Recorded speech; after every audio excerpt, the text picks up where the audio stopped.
Hello everyone, welcome back to my channel Funda physics का। तो आज की वीडियो में हम लोग देखने वाले हैं concept of charge. Concept of charge, जैसा कि लास्ट वीडियो हमने देखा था व्हाट इज चार्ज, आज हम लोग डिस्कस करने वाले हैं कॉन्सेप्ट ऑफ चार्ज।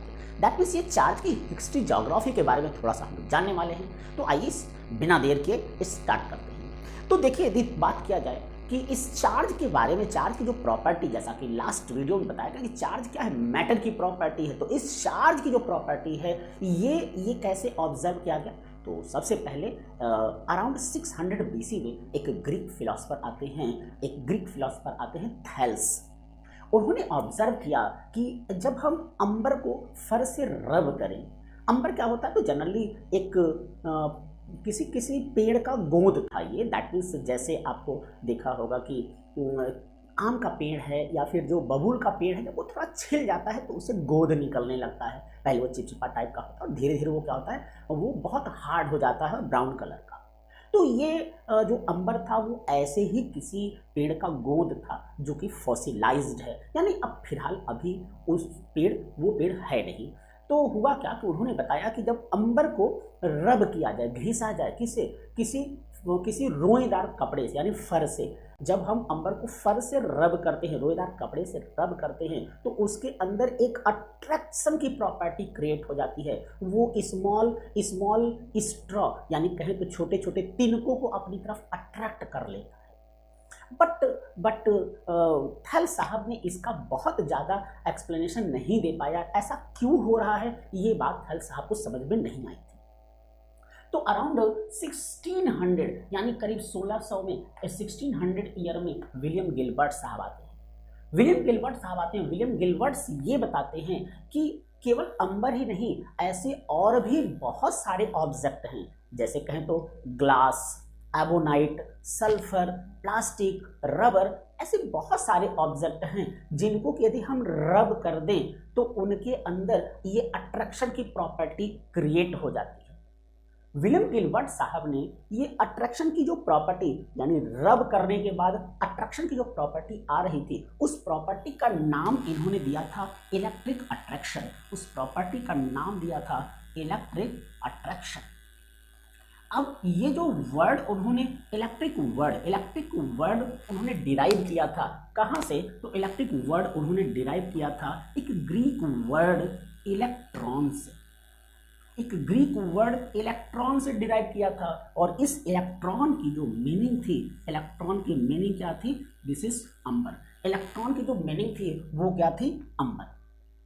तो विलियम गिलबर्ट्स ने ये बता दिया था कि ये अट्रैक्शन की प्रॉपर्टी केवल अंबर ही नहीं, और भी बहुत सारी चीज़ों में है जी, यदि उनको हम रब कर दें, घिस दें, तो उनके अंदर ये अट्रैक्शन की प्रॉपर्टी आ जाती है। जिस अट्रैक्शन की प्रॉपर्टी का नाम उन्होंने दिया था इलेक्ट्रिक अट्रैक्शन।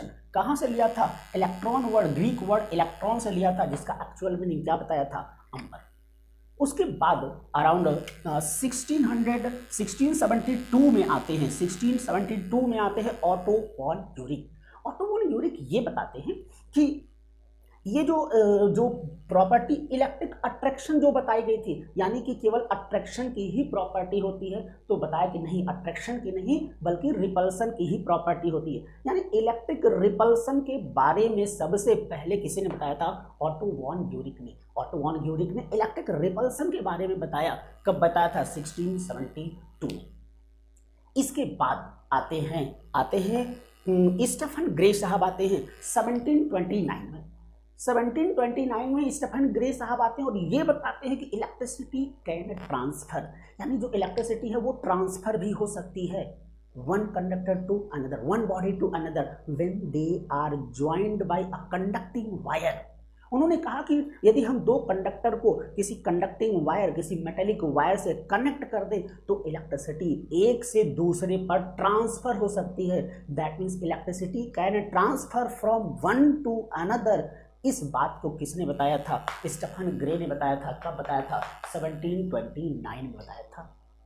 अब जैसा कि ये ऑटो वॉन यूरिक साहब ने बताया कि भैया इलेक्ट्रिक अट्रैक्शन ही नहीं, इलेक्ट्रिक अट्रैक्शन के साथ साथ इलेक्ट्रिक रिपल्सन भी होता था, तो कुछ एक्सपेरिमेंट हुआ था। आइए उस एक्सपेरिमेंट को थोड़ा सा हम लोग देख लेते हैं। अब यहाँ पर बात कर लेते हैं इस एक्सपेरिमेंट की। देखो यहाँ पर हुआ क्या, इन्होंने बारी बारी से 3 एक्सपेरिमेंट, यहाँ पर 3 एक्सपेरिमेंट किए गए। सबसे पहले एक ग्लास रॉड लिया गया, ग्लास रॉड को सिल्क से रब किया गया, एक ग्लास रॉड को सिल्क से रब किया गया, रब करने के बाद फ्रीली सस्पेंड कर दिया गया। एक दूसरा ग्लास रॉड लिया गया, उस ग्लास रॉड को भी सिल्क से रब किया गया, और रब करने के बाद जब पहले वाले ग्लास रॉड के पास ले गए तो देखा गया कि ये एक दूसरे से दूर भाग रहे हैं। दैट मीन्स यहाँ पर ऐसा देखा गया कि इनके बीच में रिपल्सन हो रहा है। फिर फर्दर क्या हुआ, फर्दर एक एबोनाइट रॉड को लिया गया, एबोनाइट रॉड को ऊल से रब किया गया, रब करने के बाद फर्दर इसे फ्रीली सस्पेंड कर दिया गया, यानी एक एबोनाइट रॉड को ऊल से रब करके फ्रीली सस्पेंड किया गया, उसको भी ऊल से ही रब किया गया था। और रब करने के बाद जब पहले वाले के पास ले गए तो देखा गया कि अगेन ये दोनों दूसरे से दूर भाग रहे हैं। दैट मीन्स फिर से यहाँ रिपल्सन देखने को मिला। इन दो एक्सपेरिमेंट से तो ये समझ में ही आ रहा था कि चार्ज एक ही टाइप का होता है, क्योंकि यहाँ भी रिपल्सन था, यहाँ भी रिपल्सन था। बट एक्सीडेंटली एक और एक्सपेरिमेंट होता है कि इन्होंने एक ग्लास रॉड लिया जो सिल्क से रब था, ग्लास रॉड को जब सिल्क से रब करके फ्री सस्पेंड किया गया। एक दूसरा फर्दर एक ग्लास रॉड लिया गया, उसको एक एबोनाइट रॉड लिया गया, दूसरे एबोनाइट रॉड को ऊल से रब किया गया।